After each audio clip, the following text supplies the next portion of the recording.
ګوره تاسو کې به د ډېرو زیاتو ملګرو سره دا مسله راځي که نه چې کله تاسو د پلی سټور نه یو اپلیکیشن یا تاسو یو ایپس ډاونلوډ کوئ که نه نو هغه ډاونلوډینګ چې کوم پرسنټ ښایي که نه هغه سیوا کېږي نه مطلب هغه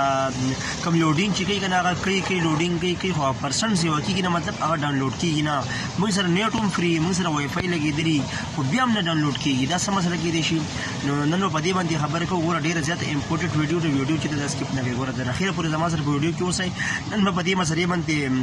خبره کوو او نن به د دې مسلې نه دا پرده لګوو چې دې کې دا خپله څه مسله ده چې دا موږ سره دا لوډینګ کوي او مطلب هغه پرسنټ نه بړاویږي پلی سټور نه موږ هر یو شی ډاونلوډ کوو موږ سره لوډینګ کوي خو یار پرسنټ نه بړاویږي نو دا څه وجه کېدای شي دا ټوله طریقه برته هم وکوي زموږ د یوټیوب چینل نه سبسکرایب کړئ هغه سره ضرور سبسکرایب کړئ او زموږ د پیج سره ضرور فالو کړئ زه د موبایل سکرین ته ولته ټوله طریقې زده کوم ګوره تاسو ورشئ ټول نه مخکې خپل موبایل کې پلی سټور ده دا زما پلی سټور دی دا مخامخ ښکاري دا زما پلی سټور دی صحیح شوه دلته کې زه اوس د ایپس ډاونلوډ کوم د انسټاګرام ډاونلوډ کوم په دې داسې کلیک کوم او دا انسټال کوم ګوره ځان سره دلته کې بر تاسو سره غونډ شی ښکاري دا لوډینګ کې دا ګورې دا تاویږي دا ډاونلوډ کېږي نه صحیح شوه دا کې دا څه مسله دا به دې نه زه کینسل کړم زه اوس تاسو سره دې مسله ښیم دې نه به وځم چېرته به ورشم دلته کې بر تاسو ته زما را تصویر ښکاري په دې به داسې کلیک کړم چې په دې تصویر مې زه بره کلیک کوی چې لاندې موږ سره یو اپشن دی سیټینګ په دې سیټینګ په کلیک کوم چې په دې سیټینګ مې کلیک کوی چې لاندې زموږ سره یو بل اپشن دی نیټورک لیکلی پریفرنس په دې به داسې کلیک کوم چې په دې مې کلیک کوو نو دلته یې ښکته زموږ سره بیا یو دی یو ایپ ډاونلوډ پریفرنس په دې به داسې کلیک کومې په دې منځني کوم دی چې ما نشان کړلی چې په دې مې کلیک کو دا به تاسو سره کته په اورلی وای فای اونلی دی منتي دی دریم منتي به یا به تاسو سره مطلب هغه ټیم چې دی نو اوس زما سره وای فای ده دا چې په دې کم که نه په دې باندې یا لاندې اخر ته راکوز کما په دې باندې کما نو دا اوس زما سره مطلب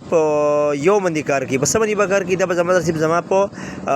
دغه باندې کار کوي دا هم په وای فای باندې کار کوي سوري دواړو باندې به کار کوي هم په وای فای باندې کار کوي او هم په ډیټا باندې کار کوي چې دلته دې بر دې کم دا به زما سره صرف په ډیټا باندې کار کوي او چې کله دې مینس ته کم دا به زما سره په وای فای باندې دا ډاونلوډ کی ډاونلوډینګ کوي صحیح شو او چې کله دې ته کم دا به زما سره پسې کوي په دواړو به کې دا به دې سره ډن کما داسې او دې نه به زوس داسې وزما اوس چې کله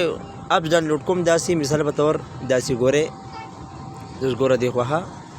دا تاسو ته ښکاري ګوره دا زه اوس ډاونلوډ کوم که نه دا اوس زما سره ډاونلوډینګ شروع کړي ګوره ها دې زما سره ډاونلوډینګ شروع کو ګوره 1% شوی نه خو دا زما سره نیټ کمزورې دی که نه نو په دې وجه باندې دا دغه کوي نه مطلب لکه ډاونلوډینګ صحیح نه کېده 1% شو داسې به زیده مطلب دا 51.68 MB دی دغه